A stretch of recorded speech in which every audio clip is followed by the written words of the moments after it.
c'est mieux que rien. S'il y a une flèche perdue, il y a une petite chance que ça l'arrête et que ça vous transperce pas. Mais ça reste une très mauvaise armure. Dans les rangs. Mathias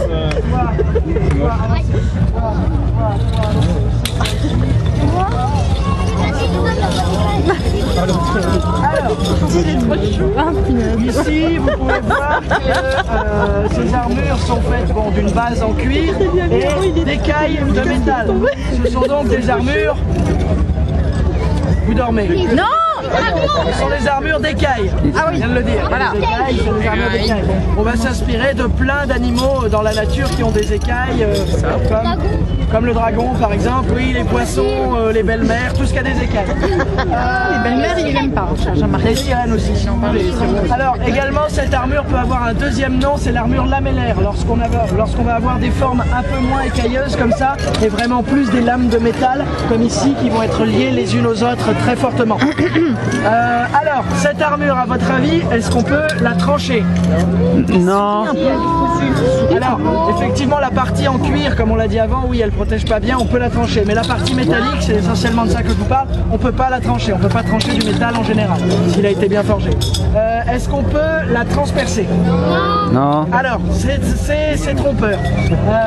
Si la pointe arrive de face comme ça, si j'ai pas tapé très fort, il y a des chances que ça s'arrête.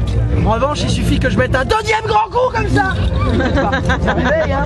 Un deuxième grand coup comme ça et ça va traverser. Hein, c'est du métal, donc c'est comme une boîte de conserve. Une pointe, le bon angle, vous tapez un grand coup, ça rentre dans la boîte de conserve. Donc ça peut transpercer de face. Également, vous voyez que les écailles ont des interstices. Donc si ma lame arrive par en dessous, forcément ça va passer. Et enfin, si ma lame arrive par au-dessus, ça va glisser, ça va finir un peu plus bas. Comment tu t'appelles? Théo. Alors, si Théo est blessé par une lame qui arrive par au-dessus, il fera une grande carrière, mais plus comme soldat, il fera une carrière de chanteur. Chanteur comme ça. Voilà. À votre avis, est-ce que cette armure, elle résiste bien au choc? Oui. Oui, c'est une très bonne armure pour encaisser les chocs. Bon, elle a quand même un gros défaut cette armure, il faut bien. Hein. Mademoiselle, est-ce que tu peux me ramasser ma lance s'il te plaît? Je suis très maladroit. Voilà. Ah oui, c'est donc tout le monde peut le voir. Pour se baisser, elle est obligée de plier les genoux, de descendre plus bas, de faire plus de mouvements. Pourquoi? Tout simplement à cause de l'empilement d'écailles. Donc comme vous l'avez remarqué avant, effectivement, l'armure, la partie en cuir ne protège pas bien les épaules, le haut, le bas, les côtés. Le problème, c'est que si on rajoute plus d'écailles que ça sur les épaules, sur les bras, sur les jambes, petit à petit, il se retrouve à plus pouvoir bouger, plus faire de mouvements du tout.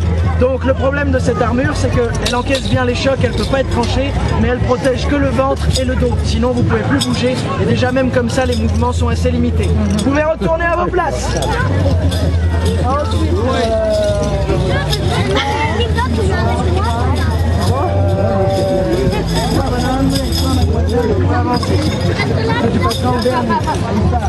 allez, avancez. Hop.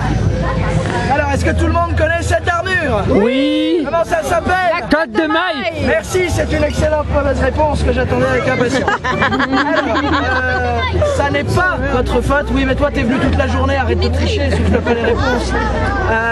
Alors, ça n'est pas votre faute. De nos jours, tout le monde dit cotte de maille, sauf que le mot cotte de maille n'apparaît pas avant le 19e siècle. Ce sont des historiens qui l'ont inventé pour faire une facilité. C'est une contraction, cotte de maille. Pourquoi? Parce que ça a un peu la forme d'une cotte et que c'est fait en maille. Qu'est-ce que c'est la cotte? C'est ce vêtement-là que je porte. C'est une espèce de robe qui s'arrête un peu avant les pieds, qui est fendue pour pouvoir monter à cheval. C'est généralement en coton pour isoler de la chaleur comme de la pluie. C'est un vêtement, c'est le vêtement le plus répandu et le plus pratique. Mais ça reste un vêtement. Ça n'a pas la même fonction qu'une armure. La fonction d'une armure, c'est de protéger, pas d'habiller.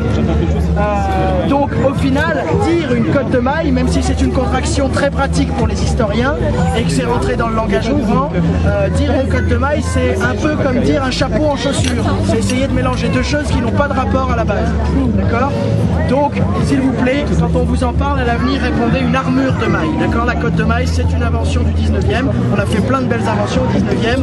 mais pas celle-là. D'accord, c'est une armure de maille. À la limite, si vous voulez retenir le terme exact, on va parler de haubert quand il a les manches et la finition courte, et de aubergeron quand il va avoir les manches plus longues et qui va descendre jusqu'au genou. Aubert, aubergeron, la version courte, la version longue. D'accord. Vous allez également avoir le camail. Le camail, c'est une capuche en maille, etc., etc. Alors, cette armure, à votre avis, est-ce qu'on peut la trancher? Non. Non, toujours pas, c'est du métal, on ne peut pas trancher le métal.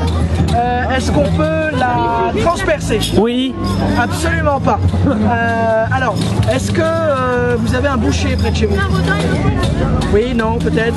Bon, si vous avez un boucher pas trop loin de chez vous, que vous vivez dans un endroit à peu près civilisé et que vous n'êtes pas vegan, allez voir votre boucher, d'accord, et puis demandez-lui de vous montrer. Normalement, la plupart des bouchers utilisent aujourd'hui encore des gants en armure de maille, tout simplement parce qu'avec ça, ils ne peuvent pas se couper ou se trancher du tout la main.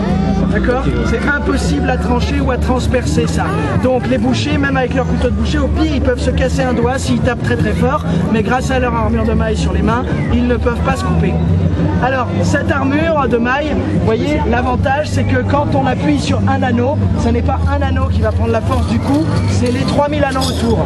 Pour faire une armure de maille d'à peu près cette taille-là, donc à la taille des enfants, ce qui n'existe pas au Moyen-Âge, hein, mais une armure de cette taille-là, dites-vous que c'est entre 20 000 et 30 000 anneaux selon la taille. Donc les coups sont répartis sur autant d'anneaux. La puissance des coups est répartie sur autant d'anneaux. Donc les pointes, on reste calme derrière s'il vous plaît, merci. Alors, les pointes d'épée, ça passe pas, pointe de dague, ça passe pas, pointe de flèche, ça passe pas, pointe de lance au galop, on a fait le test sur les chevaux au galop, donc avec la force du galop du cheval en plus, ça rentre de ça à peu près, 1 cm maximum, ça fait sauter 1 ou 2 mailles, donc vous aurez une petite coupure à la rigueur. Bon, vous aurez aussi toutes les côtes cassées parce que vous êtes fait rentrer dedans par un mec qui charge au galop, mais vous ne serez pas transpercé de part en part par une lance si vous avez une armure de maille. La seule chose, il y a une exception, j'ai un peu menti, il y a une exception, la seule chose qui peut transpercer ça, c'est l'arbalète de guerre. Tout le monde voit ce que c'est une arbalète? Oui. Voilà, alors l'arbalète de guerre, s'il n'y a pas de vent contraire, que vous êtes à la bonne distance et que vous tirez dans le bon angle, elle peut traverser. Ça fait beaucoup de scie, donc c'est quand même pas évident. Donc globalement, ça au Moyen-Âge, c'est la meilleure armure contre les pointes. Ce qui en fait au Moyen-Âge la meilleure armure tout court. Parce que l'arme la plus dangereuse au Moyen-Âge, c'est l'arme de combat rapproché, c'est l'arme la plus technique, c'est l'épée. Et le but à l'épée, quand on gagne le duel, c'est d'achever son adversaire en le transperçant de part en part. Or, avec cette armure, c'est impossible. Donc c'est la meilleure armure au Moyen-Âge pour se protéger des pointes de flèche, des pointes de lance, des pointes d'épée, de tout un tas de choses dangereuses. Grâce à cette armure, vous revenez de la guerre, déjà génial, vous revenez de la guerre, normalement on n'en revient pas. Vous revenez de la guerre avec maximum un bras, une jambe cassée, c'est pas très grave, on s'en remet. D'une lance au travers du corps, on s'en remet plus rarement, surtout au Moyen-Âge. La chirurgie, c'était pas encore trop ça. Est-ce qu'à votre avis, cette armure, elle encaisse bien les chocs? Oui, non, mettez-vous d'accord? Non. Alors, tendez les bras comme ça, les enfants. Vous voyez, cette armure, elle a un avantage extraordinaire, c'est qu'elle est très souple. Donc, on pourrait croire qu'elle est très lourde, mais en réalité, malgré son poids, grâce à sa souplesse, elle se répartit sur tout le corps. Donc avec ça, on peut faire des choses géniales. On peut nager avec une armure de maille. On a fait le test. Si vous avez la forme physique, vous ne coulez pas. Si vous n'êtes pas musclé du tout et que vous n'allez pas à la piscine toutes les semaines, vous allez couler à pic à cause du poids. Hein. Mais autrement, non, il n'y a pas de souci. Ça ne gêne pas les mouvements une seconde. En revanche, du coup, comme elle est souple comme un vêtement, si vous recevez un grand coup, ça va, il est zen lui, si vous recevez un grand coup, a priori vous allez le sentir passer. Donc comme je le disais, ce qui craint le plus avec ça, c'est les fractures. Vous craignez une fracture. Mais bon, c'est pas très grave. C'est bon, vous pouvez retourner à vos places et madame. Il n'y a pas vu venir, mais après il n'était pas rassuré. Alors ce jeune homme a ce qu'on appelle une brigandine. Donc de l'extérieur, elle a l'air faite de cuir, de tissu et on dirait qu'on a mis quelques clous pour faire joli, pour faire genre. C'est pas pour faire genre, c'est parce que comme vous pouvez l'entendre, si vous entendez bien, à l'intérieur c'est rempli de métal, d'accord? C'est pour ça qu'on appelle ça une brigandine, parce que c'est de la triche, d'accord? À savoir qu'une armure au Moyen-Âge, ça coûte très très cher, donc la plupart des gens qui traînent sur les routes, tout ce qui est mercenaires, etc., ne sont pas censés avoir les moyens d'en avoir.